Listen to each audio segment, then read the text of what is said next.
Assalamualaikum warahmatullahi wabarakatuh. Saya Mutiara Nuraini dengan NPM 11211107 akan mengulas salah satu bab dari buku yang berjudul Manajemen Pemasaran Jasa yang ditulis oleh Fitria Halim beserta rekan-rekannya. Jumlah halaman buku ini sebanyak 14,188 halaman yang terbit pada tahun 2021 oleh Yayasan Kita Menulis. Bab yang akan saya bahas mengenai proses dan strategi segmentasi, targeting, dan positioning. Bab ini dimulai dengan pengertian segmentasi menurut para ahli. Singkatnya, segmentasi merupakan pengelompokan dari kelompok pasar yang heterogen menjadi kelompok yang bersifat homogen. Adapun proses atau langkah-langkah segmentasi menurut Ciptono 1997. Mulai dari penentuan pasar, identifikasi alternatif basis untuk segmentasi, memilih basis terbaik untuk segmentasi, mengidentifikasi dan memilih segmen pasar, mengembangkan positioning bagi pasar sasaran, dan yang terakhir, menyusun bauran pemasaran untuk setiap pasar sasaran. Segmentasi memiliki beberapa kriteria.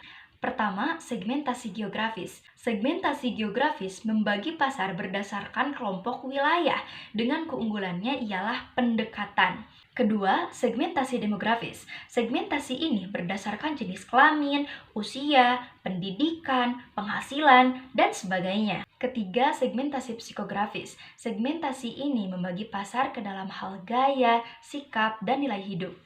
Yang keempat, segmentasi perilaku. Segmentasi ini fokus terhadap bagaimana pelanggan membeli atau memakai suatu produk.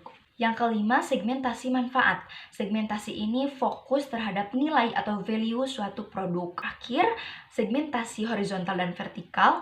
Segmentasi ini berdasarkan terhadap titik harga dan nilai modalitas. Beberapa manfaat jika suatu perusahaan melakukan segmentasi. Manfaat pertama, perusahaan mampu merancang jasa untuk membantu dalam kebutuhan pasar. Kedua, perusahaan mampu melakukan analisis terhadap pasar. Tiga, menemukan kesempatan. Keempat, mampu menguasai letak yang kompetitif dan unggul.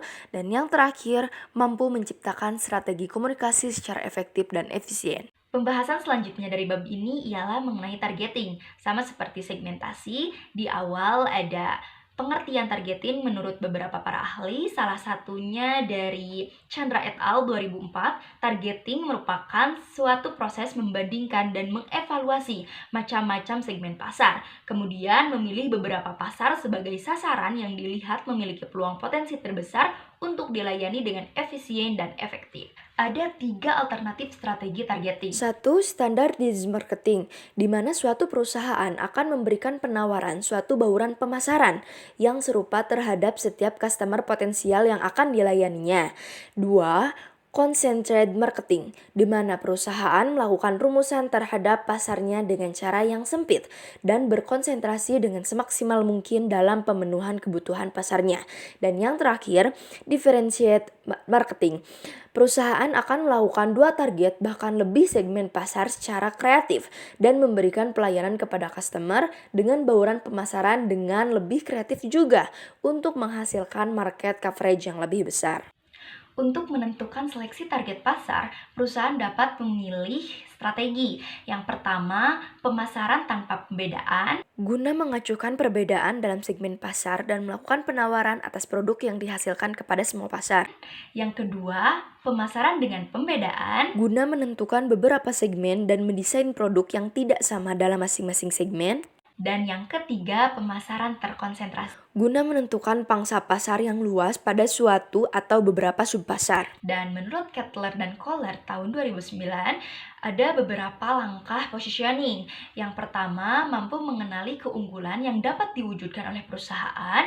Yang kedua, mampu memilih keunggulan yang terbaik. Dan yang terakhir, mampu menyampaikan keunggulan secara efektif. Dan pembahasan terakhir di bab ini ialah positioning. Simpelnya, tindakan suatu perusahaan dalam merancang satu produk atau suatu strategi pemasaran agar tercipta kesan tertentu di benak konsumen. Ada beberapa kesalahan yang harus dihindari ketika melakukan positioning. Yang pertama, under positioning. Mana pelanggan tidak mengetahui keunggulan produk, merek, perlengkapan yang dikenalkan ke pasar. Yang kedua, over positioning. Di mana pelanggan memiliki gambaran yang cenderung kecil atau sempit terhadap suatu produk. Yang ketiga, confused positioning. Di mana pelanggan ragu pada image suatu produk. Dan yang terakhir yaitu yang keempat, double positioning. Di mana pelanggan merasa tidak pasti dengan produk yang telah dijanjikan.